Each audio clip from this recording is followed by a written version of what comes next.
आज का टॉपिक हम लोग करने वाले हैं electric dipole in uniform electric field. ठीक है, डाइपोल हम लोगों ने ऑलरेडी पढ़ रखा है कि दो चार्ज जिसका मैग्नीट्यूड क्या हो, सेम हो, और नेचर क्या हो, डिफरेंट हो, बहुत ही स्मॉल दूरी पर, बहुत ही छोटे से दूरी पर रखा गया है। उसी सिस्टम को, उसी निकाय को हम क्या बोलते हैं? Electric dipole. अब इस इलेक्ट्रिक डाइपोल को हम कहां उठा के रख दे रहे हैं? यूनिफॉर्म इलेक्ट्रिक फील्ड में। मतलब पहले से कोई इलेक्ट्रिक फील्ड है, ध्यान से देखना बच्चा लोग, ये कोई इलेक्ट्रिक फील्ड है ऑलरेडी, ये उसकी इलेक्ट्रिक फील्ड है, यूनिफॉर्म इलेक्ट्रिक फील्ड। ऑलरेडी हम आपको बताएं यूनिफॉर्म इलेक्ट्रिक फील्ड क्या होता है। ठीक है, ये एक्सटर्नल यूनिफॉर्म इलेक्ट्रिक फील्ड है, इस डायरेक्शन में विद्युत क्षेत्र है। ठीक है ना, विद्युत क्षेत्र है।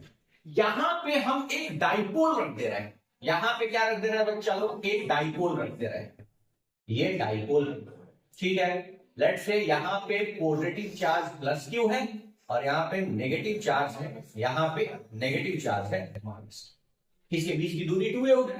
ठीक है, ये इलेक्ट्रिक फील्ड के साथ लेट्स से कुछ एंगल बना रहा है। ठीक है, अच्छा, डाइपोल मूवमेंट का डायरेक्शन कैसे होता है? द्विध्रुव आघूर्ण का डायरेक्शन कैसे होता है? नेगेटिव टर्मिनल से, मतलब नेगेटिव चार्ज से पॉजिटिव चार्ज। मतलब अगर कोई आपको इस P का डायरेक्शन पूछे तो P का डायरेक्शन यही होगा, ये वाला P है। हाँ, स्ट्रेंथ, अरे P क्या होता है? स्ट्रेंथ होता है ना। P क्या होता है? Q इंटू होता है कि नहीं? और ये एक वेक्टर क्वांटिटी है। ठीक है, सो ये इलेक्ट्रिक डाइपोल मूवमेंट का डायरेक्शन नेगेटिव चार्ज से पॉजिटिव चार्ज। ठीक है, तो हमारे पास जो टॉपिक है उसके अकॉर्डिंग हमने क्या किया है? एक डाइपोल रख दिया है। कैसे फील्ड में? यूनिफॉर्म इलेक्ट्रिक फील्ड में, एक समान विद्युत क्षेत्र के अंदर हमने डाइपोल रख दिया। यहां पे किसी को कोई दिक्कत है? किसी को कोई दिक्कत? अच्छा, एक बात बताओ कि इलेक्ट्रिक फील्ड में अगर कोई आवेश रखा गया है, कोई चार्ज रखा गया है, तो उस पर बल लगता है? नहीं लगता है। क्या फॉर्मूला है? F equals to q into E है। अरे इलेक्ट्रिक फील्ड को कैसे डिफाइन किया गया था? किसी भी आवेश से r दूरी पर रखा गया इकाई परिमाण के आवेश पे, मतलब टेस्ट चार्ज पे जो फोर्स लगता है उसी को इलेक्ट्रिक फील्ड बोलते थे। और हमने क्या बोला था? वो आवेश अगर बड़ा हो तो पूरे फोर्स को किससे डिवाइड कर दो? क्यू से। वही इलेक्ट्रिक फील्ड है। तो ये भी आप जानते हो कि इलेक्ट्रिक फील्ड में, विद्युत क्षेत्र में बल लगता है, और वो बल किसके बराबर होता है? फोर्स बराबर होता है किसके? Charge into electric field. होता है या नहीं? होता है, फोर्स के डायरेक्शन। अब यहां पे एक बात और दिमाग में रखिए कि पॉजिटिव, ये क्या है? पॉजिटिव चार्ज है, और इलेक्ट्रिक फील्ड का डायरेक्शन क्या है? ये वाला। तो इस पॉजिटिव चार्ज पे जो फोर्स लगेगा उसका डायरेक्शन क्या होगा? अच्छा, यहां पे तो नेगेटिव आवेश है? अरे ऋणात्मक आवेश है, नेगेटिव चार्ज है, तो इस पे इलेक्ट्रिक फील्ड के डायरेक्शन की किस तरफ फोर्स लगेगा? दो क्वेश्चन है। चार्ज पॉजिटिव है तो इलेक्ट्रिक फील्ड के डायरेक्शन में बल लगता है, और चार्ज अगर नेगेटिव है तो इलेक्ट्रिक फील्ड जिस डायरेक्शन में लग रहा है उसके अपोजिट लगेगा। इस बात को मैं लिखा भी दे रहा हूं। क्या लिखा दे रहा हूं? क्या लिखा दे रहा हूं कि विद्युत क्षेत्र में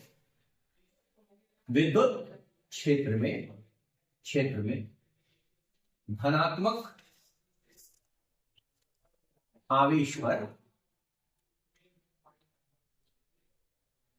विद्युत क्षेत्र की दिशा में बल लगता है। ठीक है, पॉजिटिव चार्ज पे किधर फोर्स लगेगा? In the direction of electric field. अच्छा, नेगेटिव आवेश पे कैसे लगेगा? ऋणात्मक आवेश पे जस्ट विपरीत। हाँ, नेगेटिव आवेश पे अगर हमारे पास नेगेटिव चार्ज है तो विद्युत क्षेत्र के विपरीत दिशा। हाँ, विद्युत क्षेत्र के विपरीत बल लगता है। बताओ, ये बात क्लियर है? क्लियर है। अच्छा, और ये फोर्स होता कितना है? Charge into electric field. Magnitude, परिमाण कितना होता है? चार्ज इंटू इलेक्ट्रिक फील्ड है, चार्ज इंटू इलेक्ट्रिक फील्ड। सो यहां पे एक फोर्स लग रहा होगा और ये फोर्स कितना होगा, F equals to q into E. बताइए, अरे बताइए, यही फोर्स लग रहा होगा पॉजिटिव आवेश है तो इलेक्ट्रिक फील्ड के डायरेक्शन से। अच्छा, चार्ज तो सेम है, बस नेचर अपोजिट है, और इस नेगेटिव चार्ज पे जो फोर्स लग रहा होगा वो कहां लग रहा होगा, इलेक्ट्रिक फील्ड के अपोजिट डायरेक्शन में है।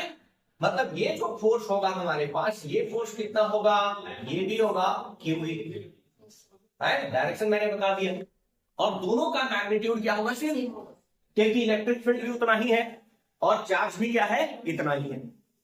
तो ये क्वेश्चन कई बार ऑब्जेक्टिव में पूछा जाता है, या 2 नंबर में भी ये क्वेश्चन आपके पास आता है कि जब कोई इलेक्ट्रिक डाइपोल को हम यूनिफॉर्म इलेक्ट्रिक फील्ड में रखते हैं तो उस पर नेट फोर्स कितना लगता है, तो नेट फोर्स कितना लगेगा, 0।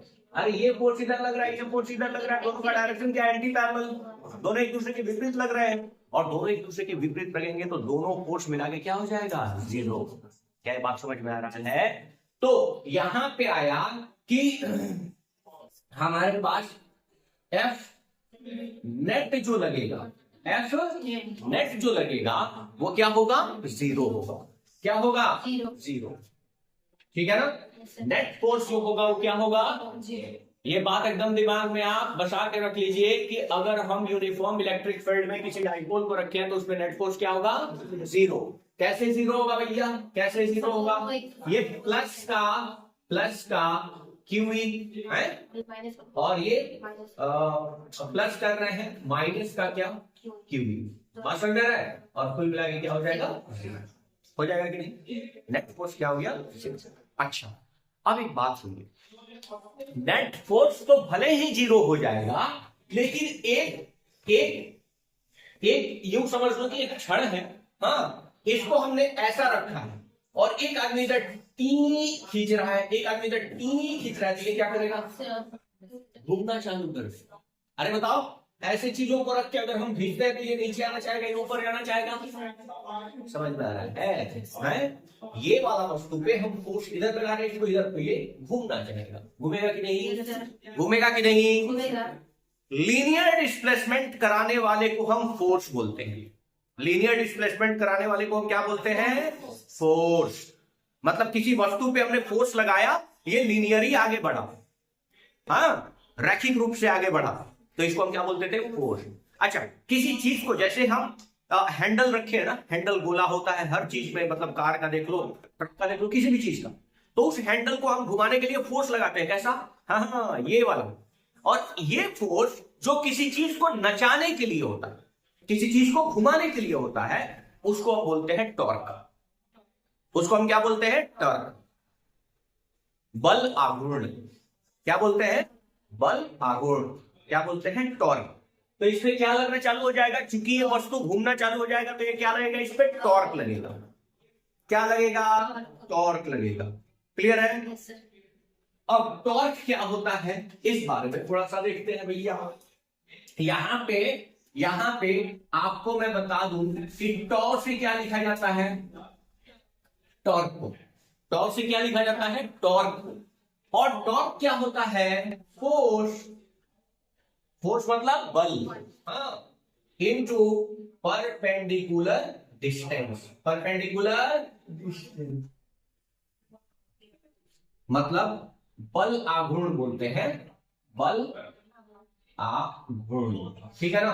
बल आघूर्ण क्या होता है, बल गुना लंबवत दूरी, ठीक है ना, बल गुना क्या, ठीक है बच्चा। ये क्या है, टॉर्क है। जब भी किसी चीज का नेचर ऐसा हो कि वो घूमने का कोशिश करे, जब भी किसी चीज का नेचर ऐसा हो जाए कि वो घूमना चालू करे, ठीक है ना, तो उस फोर्स को हम क्या बोलते हैं, टॉर्क। उस पे क्या लगने लगेगा, टोटल टॉर्क लगने लगेगा। क्लियर है। टॉर्क का क्या काम है, किसी भी वस्तु को किसी एक्सिस के अलावा क्या करना, घुमाना। टॉर्क का क्या काम है, घुमाना। क्लियर है। अच्छा, सो टॉर्क जो लगेगा उसको हम टाउ से दिखाते हैं। किससे दिखाते हैं, टाउ। इसको क्या बोलते हैं बच्चा, टाउ। टॉर्क लगेगा, ठीक है। टॉर्क रहेगा, इसका मतलब बल गुना लंबवत दूरी। अब बल तो लग रहा है सपोज क्यूवी, चाहे ये कर लो माइनस क्यूवी, वो तो डायरेक्शन बताएगा, तो इसमें फोर्स क्या लग रहा है, क्यूवी।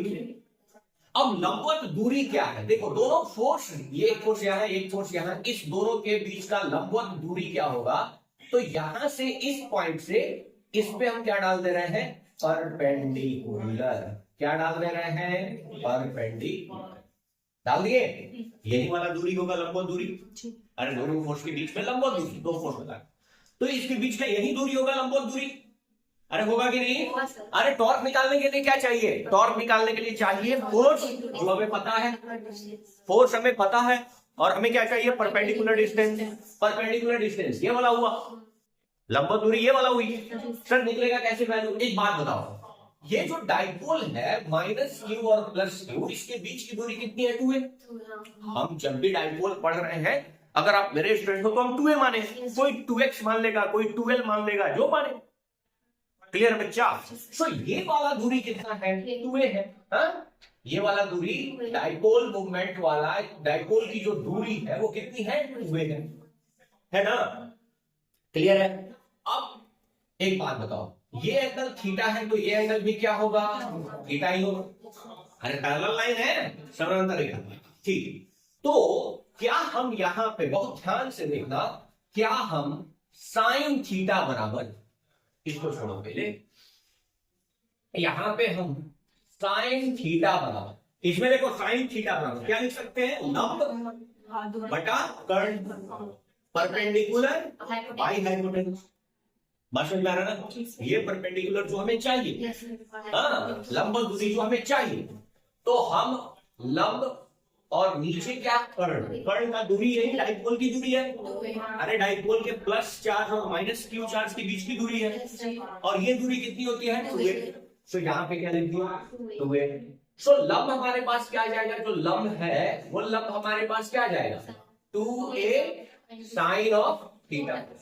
अरे क्लियर है क्या, क्लियर है। ये थीटा क्या है, जो डाइपोल इलेक्ट्रिक फील्ड के साथ एंगल बना है। थीटा कौन सा एंगल है, इस डाइपोल के द्वारा इलेक्ट्रिक फील्ड के साथ, विद्युत क्षेत्र के साथ बनाया गया कोण। अरे कोई दिक्कत, ओके चलो। सो अब टॉर्क इक्वल्स टू क्या होता है, फोर्स इनटू परपेंडिकुलर डिस्टेंस, ठीक है ना, फोर्स इनटू क्या, परपेंडिकुलर डिस्टेंस, हाँ बल गुना लंबवत दूरी।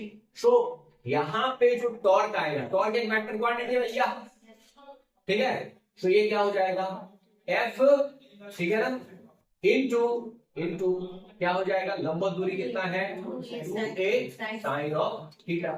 ठीक है, ठीक है, यहां कंफ्यूजन नहीं है ना, ये इधर वाली बात, ठीक है। सो ये टॉर्क बराबर F का वैल्यू रखो, Q इनटू क्या, E, Q इनटू क्या बच्चा, E, और यहाँ पे 2a साइन ऑफ थीटा। अब बताओ Q इंटू 2a को क्या लिखते हैं, यहाँ पे डिफाइन किया ना, Q इंटू 2a क्या है, P। Q इंटू 2a क्या है, P, हाँ डाइपोल मूवमेंट, हाँ द्विध्रुव आघूर्ण, ठीक है ना। सो यहाँ पे हम टाउ बराबर क्या लिख सकते हैं, Q इंटू 2a को साथ में ले लेते हैं तो P है, और क्रॉस क्या कर लेते हैं, ठीक है ना, और यहाँ पे साइन ऑफ थीटा, ठीक है। अच्छा यहाँ पे टाउ बराबर, एक बात ध्यान में रखिएगा कि जब किसी दो चीज के बीच गुना हो रहा होता है और उसके साथ कॉस थीटा लगा रहा होता है तो उसको हम डॉट प्रोडक्ट बोलते हैं, और जब साइन थीटा लगेगा तो हम क्या पढ़ेंगे, उसको क्रॉस प्रोडक्ट पढ़ेंगे। क्लियर है ना। तो अब इसको क्या लिख सकते हैं, टाउ बराबर क्या लिख सकते हैं, पी क्रॉस, मतलब हमारे पास जो डाइपोल का टॉर्क होगा, जब इस डाइपोल को हम यूनिफॉर्म इलेक्ट्रिक फील्ड में रखेंगे, वो P क्रॉस E के बराबर, P क्रॉस E के बराबर होगा। क्या बात समझ में आ रहा है। अच्छा अब इसमें दो इक्विलिब्रियम की बात होती है, दो संतुलित अवस्था की बात होती है, ध्यान से सुनिएगा। हमारे पास डाइपोल मोमेंट का डायरेक्शन तो नेगेटिव आवेश से पॉजिटिव आवेश की ओर है, और अगर ये डाइपोल घूम के इस इलेक्ट्रिक फील्ड के साथ आ जाए तो इन दोनों के बीच में एंगल कितना हो जाएगा, 0। रेडी हो जाएगा जीरो। अरे ये वाला घूम के अगर इलेक्ट्रिक फील्ड की डायरेक्शन से थीटा घटते घटते क्या हो जाएगा जीरो। मतलब जब आपका डाइपोल मूवमेंट का डायरेक्शन और इलेक्ट्रिक फील्ड का डायरेक्शन दोनों क्या हो जाए, एक ही तरफ हो जाए है। एक ही तरफ अगर हो जाएगा तो यहां पे साइन थीटा का वैल्यू क्या हो जाएगा जीरो। इफ मतलब दो चीज अगर या तो पैरेलल है या दोनों पे ओवरलैप्ड है तो इस दोनों के बीच में एंगल बनता है 0 डिग्री का। क्लियर है। तो ये जीरो जैसे ही होगा टॉर्क उस पे लगना क्या हो जाएगा जीरो है। टॉर्क मतलब क्या, बल। और जब किसी बॉडी पे बल लगना जीरो हो जाता है तो उसको हम क्या बोलते हैं, इक्विलिब्रियम, संतुलन की अवस्था बोलते हैं ना। तो पहला कंडीशन ये पूछा जाता है बच्चा, पहला कंडीशन जब P तथा E के बीच ठीक है ना, थीटा क्या हो जाए जीरो। ठीक है ना, थीटा क्या हो जाए बच्चा 0 डिग्री। तो ये क्या कहलाएगा, स्टेबल इक्विलिब्रियम, संतुलन की स्थिर अवस्था। स्टेबल मतलब स्थिर अवस्था। अच्छा एक जगह और जीरो होगा, यहाँ पे टाउ क्या हो जाएगा बच्चा, टाउ क्या हो जाएगा जीरो। टाउ का वैल्यू क्या हो जाएगा जीरो। एक बार और भी होगा जब ये इलेक्ट्रिक फील्ड क्या हो, जस्ट अपोजिट हो। मतलब डाइपोल मोमेंट का डायरेक्शन इधर हो और इलेक्ट्रिक फील्ड का डायरेक्शन इधर हो, तब इस दोनों के बीच में कितना एंगल बनेगा 180 और साइन 180 भी जीरो होता है। तो इसको बोलते हैं अनस्टेबल इक्विलिब्रियम। कैसा बोलते हैं, असंतुलित संतुलन की अवस्था। ठीक है ना। एक है संतुलित संतुलन की अवस्था जब दोनों के बीच में एंगल क्या बन रहा हो जीरो। तो यहां पे एक बात लिख दे रहे हैं कि यदि E तथा P के बीच ठीक है ना, बीच थीटा बराबर क्या हो जाए 180 डिग्री। तो यहां पे भी टाउ क्या होगा जीरो। तो ये क्या होगा, अनस्टेबल इक्विलिब्रियम।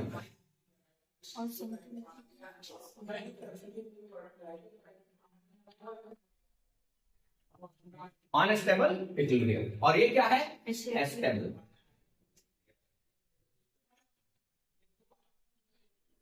ठीक है ना, है संतुलित संतुलन की अवस्था और ये क्या है असंतुलित संतुलन की अवस्था। क्लियर है बच्चा, ये दोनों बात क्लियर है क्या, ये दोनों बात क्लियर है। चलो इसके आगे थोड़ा सा और चलते हैं, फिलहाल इसको नोट कीजिए।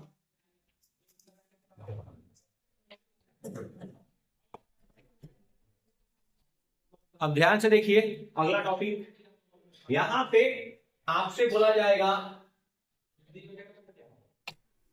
Linear charge distribution. लीनियर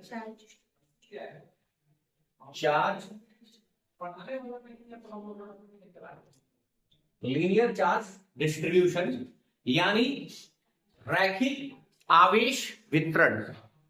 रैखिक आवेश वितरण। ठीक है ना, रैखिक आवेश वितरण। ठीक है। अच्छा रैखिक आवेश वितरण क्या है, जब हम किसी बॉडी को चार्ज करते हैं तो चार्ज आपको पता है कि आउटर सरफेस पे डिस्ट्रीब्यूट होता है, जाके फैलता, और वो भी कैसा यूनिफॉर्म। अगर बॉडी का सरफेस यूनिफॉर्म है तो चार्ज का डिस्ट्रीब्यूशन भी क्या होगा बॉडी पे रेगुलर होगा। ठीक है ना, मतलब रैखिक चार्ज डिस्ट्रीब्यूशन में मान लो कि ये कोई लंबा तार है, ठीक है ना, कोई कंडक्टर है, इस कंडक्टर पे अगर आवेश आया है, ठीक है, तो इस तरीके से क्या एक समान डिस्ट्रीब्यूशन। ठीक है ना, एक समान डिस्ट्रीब्यूशन। चाहे इसको ऐसे सर्कुलर कोई वायर है, इस पे नेगेटिव आवेश ही आया है, तो कुछ इस तरीके का क्या है, इस पे चार्ज का क्या है यूनिफॉर्म डिस्ट्रीब्यूशन। ठीक है। अब मानते हैं इसकी लंबाई L है, मान लेते हैं इस वायर की लंबाई क्या है L है। अच्छा इस पे जो कुल आवेश आके ये सारे जितने भी आवेश हैं, ये सारे आवेश मिलके क्या है Q है। है। मतलब हम बोल दे रहे हैं कि 1 मीटर लंबा तार है या 10 मीटर लंबा तार है, 10 मीटर लंबा तार है और उस पे 1000 चार्ज है। 10 मीटर लंबा चार्ज है और उस पे क्या है, 1000 चार्ज है। तो 1 मीटर लंबा तार पे कितना चार्ज होगा, 100। अरे यूनिफॉर्मली डिस्ट्रीब्यूटर है, 10 मीटर का तार है, उस पे 1000 चार्ज है, तो 1 मीटर पे कितना होगा। तो एक समान यूनिफॉर्म है, लीनियर है चार्ज डिस्ट्रीब्यूशन, इसको हम बोलते हैं, जो हम टर्म यूज करते हैं वो यूज करते हैं linear charge density. Linear charge density, ठीक है ना।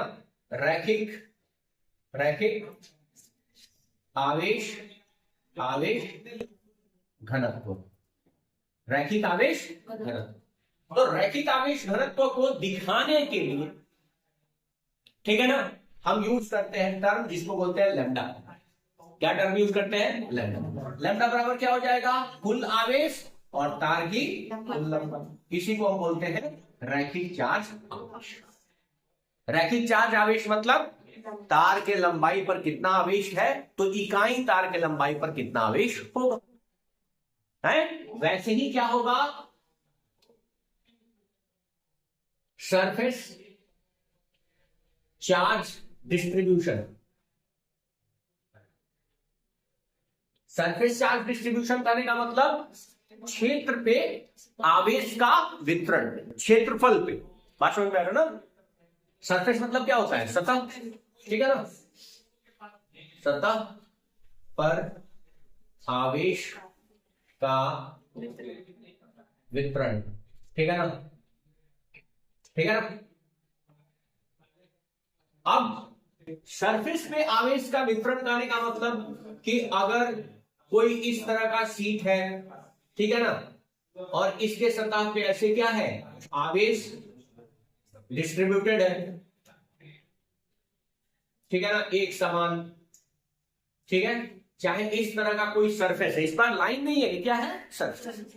सर्कुलर सतह है, आयताकार सतह है, वर्गाकार सतह है, हाँ, उस पे चार्ज सपोज इस तरीके से क्या है, डिस्ट्रीब्यूटेड है यूनिफॉर्मली, ठीक, क्लियर है।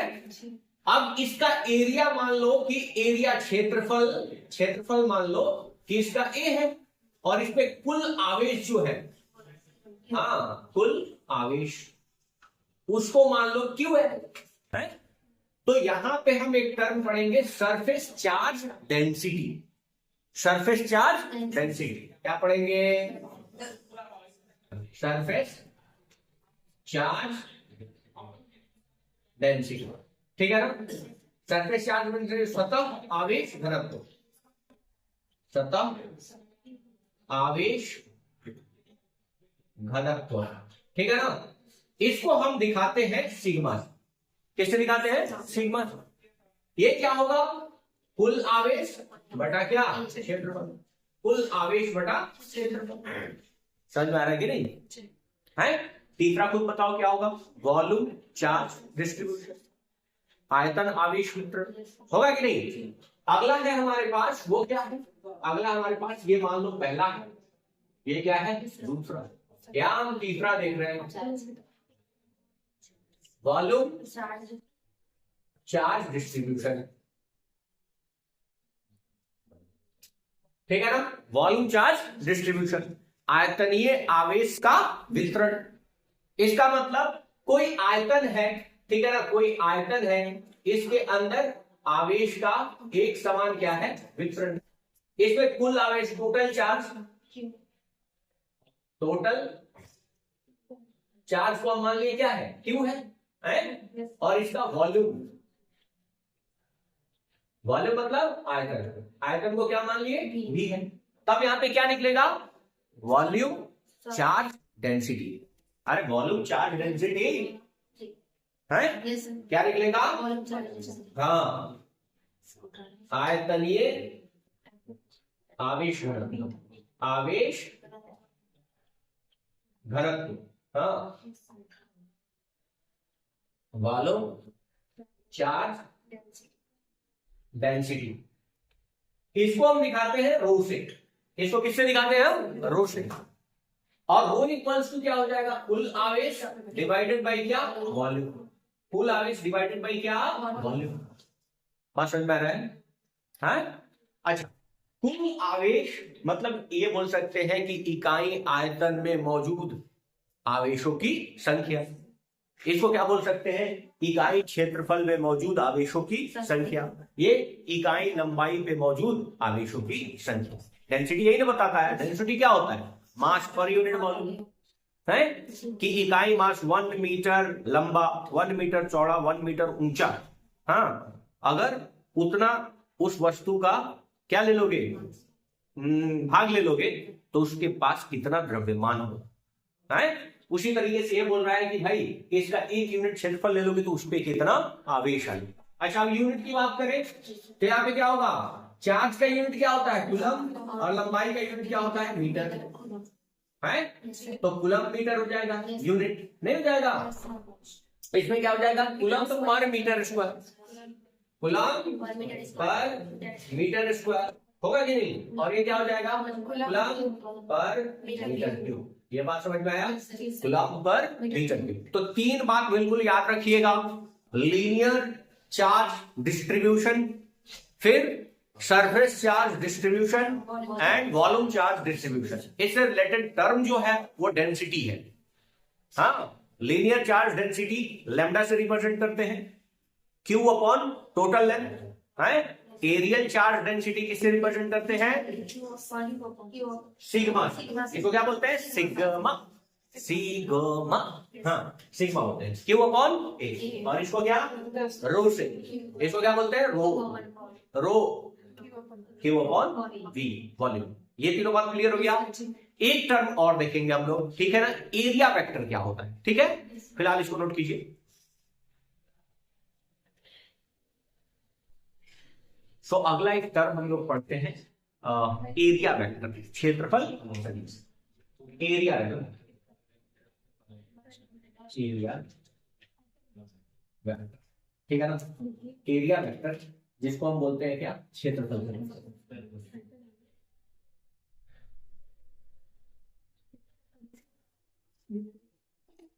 अब ये क्षेत्रफल सदिश क्या है? तो क्षेत्रफल सदिश क्या है? किसी भी क्षेत्र के लंबवत लिया गया सदिश। किसी भी क्षेत्र के लंबवत लिया गया सदिश मतलब, ध्यान से समझो, मानते हैं कि ये हमारे पास कोई सरफेस, ठीक है ना? ये हमारे पास कोई सरफेस, ठीक है? ये सरफेस है। तो इस पे एरिया वेक्टर मतलब इसका जो एरिया होगा उसका वेक्टर किधर है, डायरेक्शन किधर है? तो ये इससे या तो बाहर निकलते हुए किधर होगा? बाहर भी होगा। एरिया वेक्टर ए बोल सकते हो, ए ही बोल दो। ए वेक्टर कहां होगा?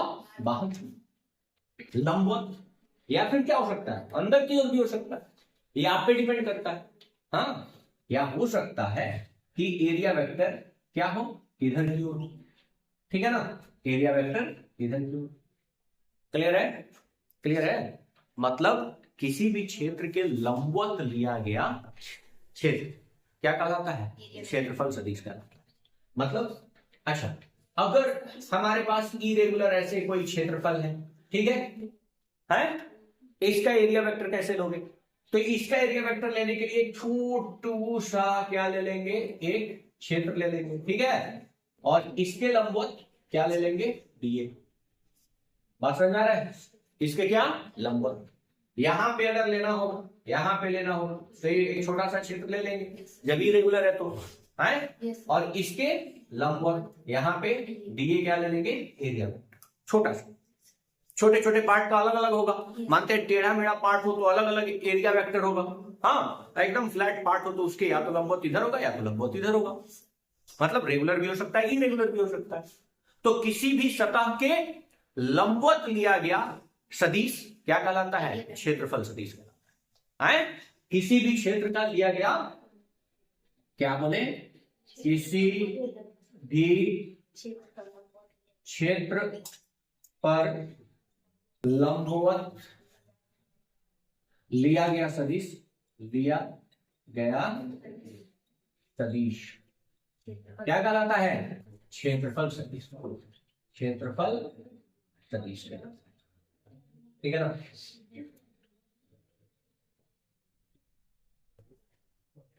क्या कहलाता है? क्षेत्रफल सदिश। हाँ है क्लियर भैया।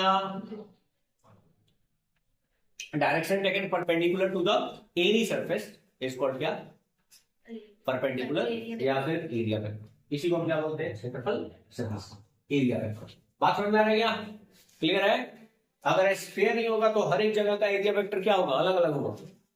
अरे फुटबॉल जैसा ले लिए हो तो इसका एरिया वेक्टर क्या होगा? इधर की ओर होगा। इसका एरिया वेक्टर क्या होगा? इधर की ओर होगा। इसका एरिया वेक्टर इधर की ओर होगा। समझ में आ रहा है? तो किसी भी सतह, अगर ऐसे सतह लिए हो तब तो क्लियर है ना, या तो इधर परपेंडिकुलर ले लो है, या तो इधर परपेंडिकुलर ले लो। क्लियर है? क्लियर है क्या? तो एरिया वेक्टर को ए से, और अगर छोटा सा एकदम पार्ट का एरिया वेक्टर देख रहे हैं तो डीए। डीए क्या बताता है? एकदम छोटा। एरिया वेक्टर क्लियर है क्या? एरिया वेक्टर क्लियर है? एरिया वेक्टर, कोई दिक्कत? तो ये टर्म आपके दिमाग में होना चाहिए। क्लियर है भाई?